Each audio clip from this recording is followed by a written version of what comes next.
এখানে কেউ জামাত ইসলামের নেতৃবৃন্দকে কেউ মেনশন দেন, আপনাদের কর্মীদেরকে নিয়ন্ত্রণ করেন।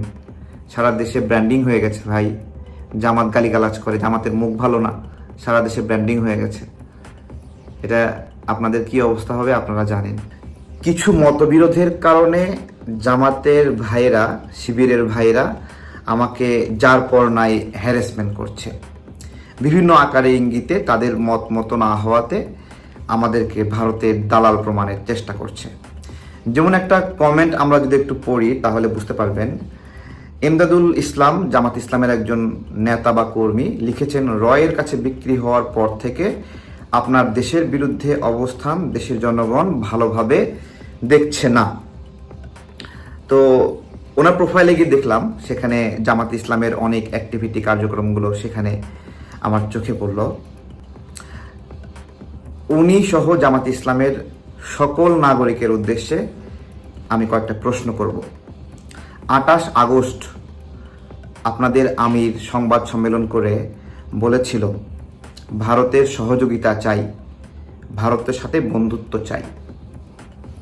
এরকম অনেকগুলো কথা ভারতের প্রতি আনুগত্যের বহিঃপ্রকাশ হিসেবে তিনি সংবাদ সম্মেলন করে বলেছিলেন। আমার আজকে প্রশ্ন যে জামাতের আমির ভারতের সহযোগিতা চাইলেন ক্ষমতায় যেতে,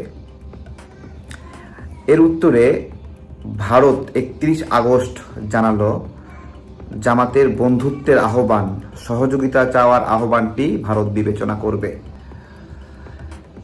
এই যে এমদাদুল হক, তিনি আমাকে কমেন্ট করলেন, রয়ের কাছে বিক্রি হওয়ার পর থেকে আপনার দেশের বিরুদ্ধে অবস্থান দেশের জনগণ ভালোভাবে দেখছে না।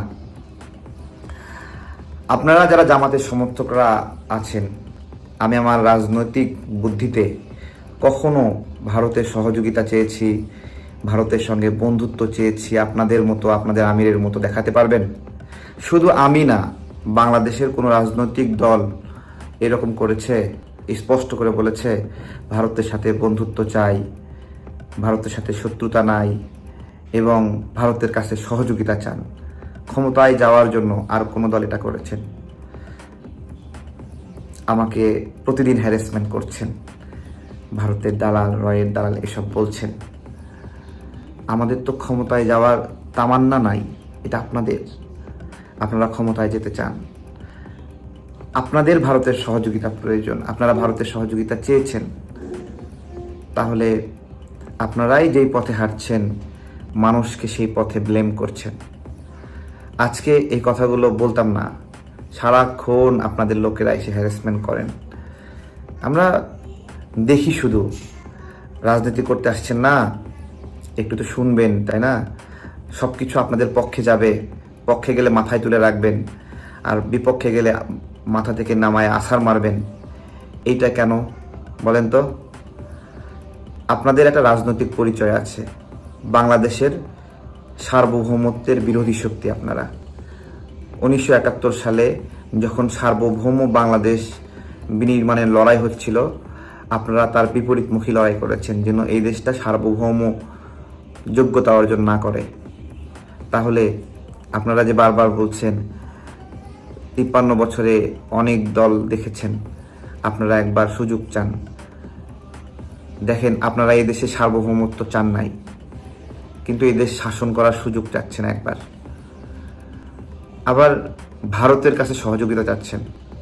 এই বাংলাদেশের মানুষ জীবন চলে যাবে, ভারতের কাছে যে সহযোগিতা চাইবে তার হাতে ক্ষমতা মনে হয় দেবে না, ক্ষমতা মনে হয় দেবে না। ভারতের সঙ্গে কি আরই আপনারা বুঝলেন না।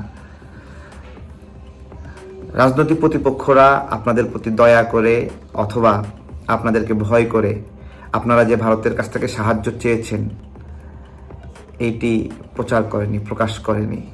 আপনাদের প্রতি মায়া করছে, দয়া করছে, করে নাই। আসলেই কি এটা সত্য? আমরা কয়েকটা নিউজ এখানে দেখব। এই নিউজগুলো আপনারা গুগলে সার্চ দিবেন, এভাবে ভারতের কাছে সহযোগিতা চাইলো জামাত, অনেকগুলো নিউজ আসবে। ভারতের সাথে বন্ধুত্ব করতে চাইলো জামাত, অনেকগুলো নিউজ আসবে। ভারতের বন্ধুত্বের ডাকে সাড়া দিল ভারত, এইটা লিখলেও অনেকগুলো নিউজ আসবে। তো আপনারা আপনাদের মতের একটু বিরুদ্ধে গেলেই মানুষকে রয়ের দালাল বানায় দিচ্ছেন, ভারতের দালাল বানায় দিচ্ছেন। বাংলাদেশে কোনো রাজনৈতিক দল এভাবে ভারতের সহযোগিতা চাইছে কিনা আমার কোনো জানা নাই। এভাবে ভিতরে ভিতরে ভারতের সঙ্গে যোগাযোগ করে প্রকাশ্যে কেউ ভারতের সহযোগিতা চাওয়ার মতো হিম্মত দেখায় নাই। আপনারা এগুলো করেন আর একটু রাজনৈতিক মতবিরোধ থাকার কারণে অন্যদেরকে ভারতের দালাল বানান। এগুলো বাদ দেন ভাই। জামাত একটা কথার উত্তর দেখ, গণ অভ্যুত্থানের আগে বা পরে তারা কখনো ভারতের আগ্রাসনের বিরুদ্ধে একটা কর্মসূচি করেছে, একটা স্টেটমেন্ট দিয়েছে?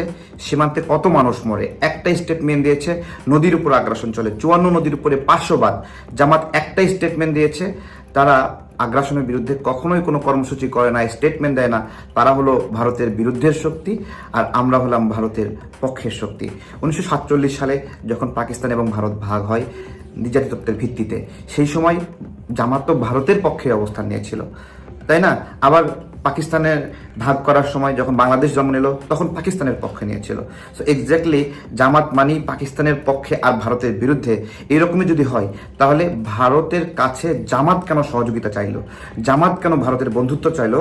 আর 31 আগস্ট, এই যে 31 আগস্ট ভারত কেন বলল জামাতের এই যে বন্ধুত্বের আহ্বান, সহযোগিতার আহ্বান, এটা তারা বিবেচনা করবে। আজকের এই ভয়ঙ্কর লাইভটি করছি কারণ আমাদেরকে এমন একটা অবস্থায় ফেলেছে হ্যারাসমেন্ট করে, যে আমাদেরকে কোনো সামাজিক যোগাযোগ মাধ্যমে পোস্ট করতে দেবে না। পোস্ট করলে এসে মৌমাছি চাকের মতো এসে হামলে পড়বে এবং হ্যারাসমেন্ট করবে। আম বিক্রি করতে দেবে না, আম ব্যবসায়ী, মধু ব্যবসায়ী, এইভাবে সারাক্ষণ হ্যারাসমেন্ট করবে। তো এই যদি হয়, জামাত কি চাচ্ছে তাদের বিরুদ্ধে মত জ্ঞাপন করার জন্য আমাদের রুজি রিজিক সব কেড়ে নেবে? এতই সোজা। আপনারা যদি এই মতবাদ নেন যে হ্যারাসমেন্ট করেই আপনাদের মতে আনবেন, পথে আনবেন এবং একটা আতঙ্ক তৈরি করে রাখবেন যে আপনাদের বিরুদ্ধে কেউ যদি না বলে, তাহলে আমাকে ভুলভাবে জানলেন আপনারা। এইটুকু সমালোচনা সহ্য করতে পারছেন না, হ্যারাসমেন্ট করছেন, বাপ মা তুলে গালি দিচ্ছেন। হ্যাঁ, তো চালান, আপনারা চালান, আমরাও দেখি, আছি তো, ঠিক আছে? আমরা সেই সময়ের সাহসী সন্তান যারা পরিচয় লুকায়ে দল বদলিয়ে রাজনীতি করিনি। হ্যাঁ, আমরা কোনো গোপন সংগঠন হিসেবে ছিলাম না। সাহসের সঙ্গে, হিম্মতের সঙ্গে আমরা জামাতের নিকট আশ্রয় প্রার্থী ছিলাম না। জামাত আমাদের নিকট, আমাদের বাড়ি ঘরে, আমাদের অফিসে, কার্যালয়ে আপনারা থাকতেন, অনেক অনেক লোক ছিল, ঠিক আছে? আমাদেরকে ভয় দেখিয়ে, যে হ্যারাসমেন্ট করে, চাপ সৃষ্টি করে আপনাদের বিরুদ্ধে যেন না বলা হয়, এরকম করবেন? করেন, দেখা যাক। আমি তো এখানে কেউ জামাত ইসলামের নেতৃবৃন্দকে কেউ মেনশন দেন, আপনাদের কর্মীদেরকে নিয়ন্ত্রণ করেন। সারা দেশে ব্র্যান্ডিং হয়ে গেছে ভাই, জামাত গালিগালাজ করে, জামাতের মুখ ভালো না, সারা দেশে ব্র্যান্ডিং হয়ে গেছে। এটা আপনাদের কি অবস্থা হবে আপনারা জানেন। ভারতের সঙ্গে বন্ধুত্বের সম্পর্ক চায় বলে যে ঘোষণা দিয়েছেন জামাত ইসলামীর আমির ডাক্তার শফিকুর রহমান, তার নজরে এনেছে দিল্লি। দেশটির পররাষ্ট্র মন্ত্রণালয় আশা করছে যে ভবিষ্যতে এ নিয়ে হতে পারে আরো আলাপ আলোচনা। There are other aspects that you've highlighted. We have taken note of that and hopefully we'll have more engagement on such issues later.